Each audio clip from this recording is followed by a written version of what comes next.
G'day, fellas. Welcome to a casted game that is about to begin between two absolute pros in Age of Empires 4. For anybody familiar with Sochan, this guy actually hails from, I believe, StarCraft 2, and you will just wait. We do have a little bit of a pause that's going to happen right here because the game is literally live right now. And over on the opponent's side, we've got Zertan, who plays Age of Empires Online. So this guy is, we just checked his Wikipedia, or sorry, his Liquipedia. He is the most successful Age of Empires Online player in the Celeste era. So that's since it's come back. And then Sochan down the bottom. Now, I believe this is So. If you Google So like that, he will come up. I think he's won about $600,000. He is a Korean StarCraft 2 pro, I think. I'm not sure. Anyway, let's take a look and see what we've got. So, for matchups today, we've got, first and foremost, we've got the Holy Roman Empire in the south of the map. And we've got the Holy Roman Empire in the north of the map. So this seems to be relatively meta, but oh, take a look at this. We've got 4 villages on gold opening, 2 villages on gold. So a little bit of a difference already between this. Zertan going for very early gold. Also got a prelate out on this gold mine. Gonna be looking to speed that one up. You can see he's got all of these villages buffed up. Gonna be moving back, so gets the prelate out very, very early. Heavily on gold as well. This is quite curious. We take a look down at his opponent, down to the south of the map, Sochan. See how Sochan is doing. Wait, I just realized when I refresh that, it like kind of refreshes. Do you guys see all that? It refreshes the stuff around the town center. Oh, I don't know why it does that. Anyway, that's probably something. You know what? We probably don't even need, like, we don't need that in the top left-hand corner. I think income per minute's probably a relevant thing, or maybe current resources is relevant at the moment. But nonetheless, I hope you guys are looking forward to this game as much as I am. We've got a house going down, lumber camp now, so you can already see the difference in build orders between the two players. Obviously, both playing the Holy Roman Empire. We've already got a second prelate out from Zertan up here in the north of the map. Zertan already getting out a second prelate. This is huge. This is really dynamic that we're seeing, because I was more of a fan of just going for a single prelate, having them move around, but this is so smart by Zertan because he's not going to have to move his prelates anymore. They're going to have full buffs up all the time. I'm excited for this. Now we can see, so he's gathered up enough to age up. He's got 200 gold in the bank. Now going to be transitioning over onto onto wood. But look at this. Absolute working overtime right now. These guys are doing, yep, I'm going to say it, doing God's work right here. It's something that you're going to see a lot in Age of Empires 4 when I talk about these religious units. So now transitioning, I like this build order. This is good, this is nice. I like getting the early prelate out. So one of the things I've talked about before is I expect this to become quite meta, is that what we're going to be seeing is we're going to be seeing multiple prelates coming out in the first and the second age. And then as you hit the third age, you're going to have them parked on top of these relics down here. So you might have, you know, 5 prelates out on the map ready to pick up 5 relics. And then you're going to see a battle of the relics. And so as an example, if that becomes the meta thing, then your opponent is going to know that that's what you're going to do as the Holy Roman Empire. So they're going to send out a single cavalry unit to guard every single relic just to make sure it's safe, or a single pike, you know, just something to know or to keep tabs on that relic so that when you do hit that third age, you're not able to go in and do that. And the reason why is because the the landmark in the third age is just so damn good. So we've got the Minework Palace going down for Zertan. We'll take a look down at Sochan and see what he's doing. He's doing the exact same thing. Minework Palace coming down for him. So both players are looking to age up probably around that 5-minute mark. Now, I'm curious when it comes to upgrades exactly what we've got. I don't think we can actually see the wheelbarrow, but one of the things that we can do, if they're up to 21... how much food are they dropping off? Are we able to see? Let's switch over our view to Zertan. Oh, there we go. It's plus 28. So he doesn't have the wheelbarrow tech just yet. Of course he doesn't have wheelbarrow tech just yet. He doesn't have a mill up. So he wouldn't have the wheelbarrow tech just yet. But keep in mind, the wheelbarrow tech does actually stack with the prelate bonus. But really, you can see the build orders differing between these two top-level players. So for anybody unfamiliar with these players, they actually ranked incredibly high in the first closed beta that happened.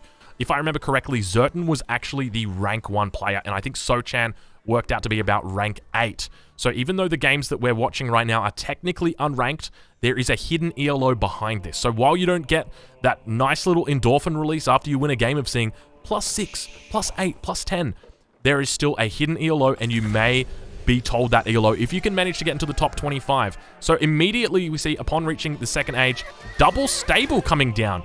So Who would have thought this? I thought we were honestly going to see men-at-arms massing. Scout is going to spot that out, so immediately we see that Sochan is going to be spotting that out. We're going to get rid of these because I don't think they really need a place over on the screen. And to be honest, we could probably just turn cinematic. Oh no, we need the minimap. Sorry, never mind. Never mind. I take it back. And now we got a double barracks opening. Now I'm looking forward to this because if we've got Zertan going for a double stable opening, what does he know that we don't know? This is curious to me. Nothing at all in the Minework Palace is getting researched just yet.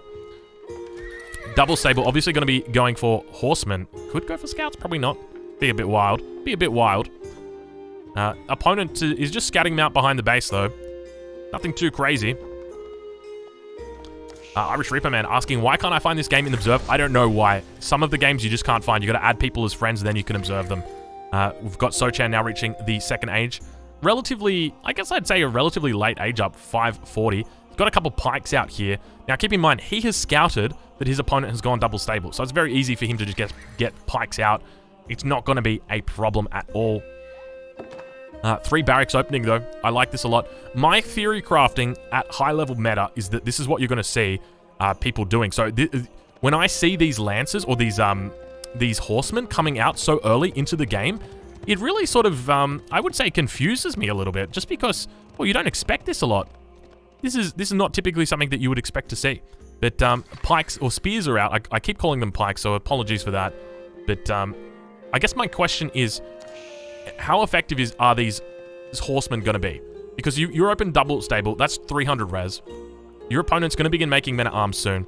You're not going to be able to get a single villager here because the pikes or the spears come in, do a little bit of a dab, force you out. So you're back out on your way. Look at all the villagers down here on wood. We'll take a look over at Sochan's perspective. Plenty of villagers on wood down here. And we've just got pikes coming out. We've got actually an early men-at-arms that's about to be coming out. Do we have any upgrades?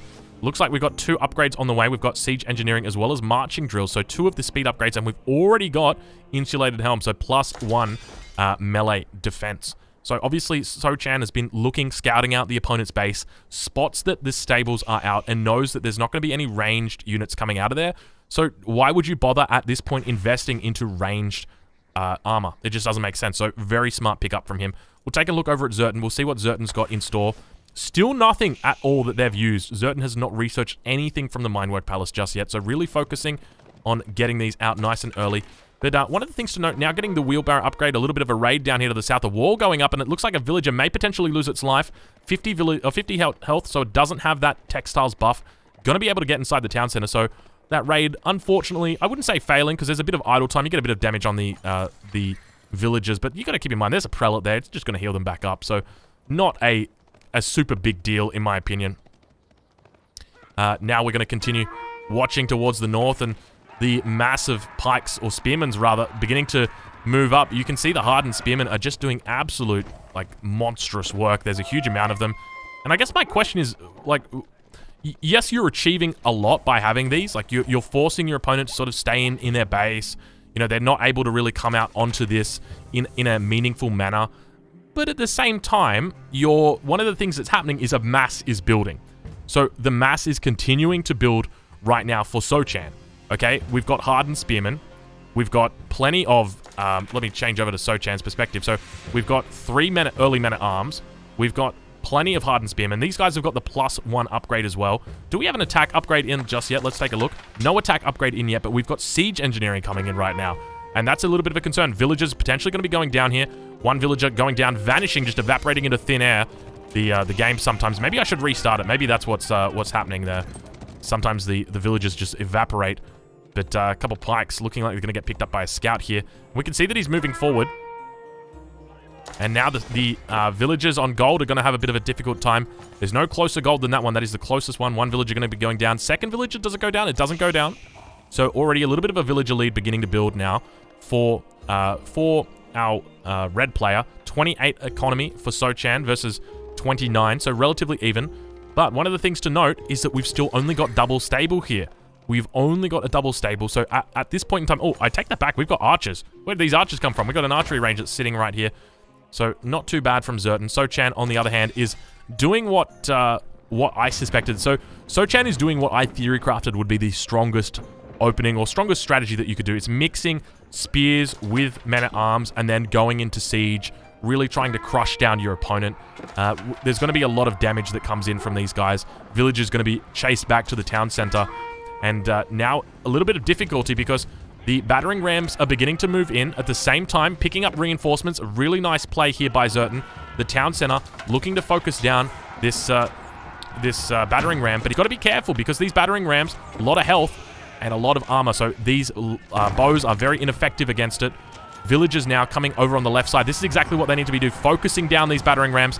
Plenty of HP. You can see the way they chase them around. More cavalry coming in from the south. The horsemen looking to clean this one up, and the bows are doing a great job of cleaning this up. I'm impressed at how effective this has actually been as a counter. And it looks like Zertan's actually going to pull out a very effective lead here. At least it appears to be that way. Men-at-Arms having a difficult time.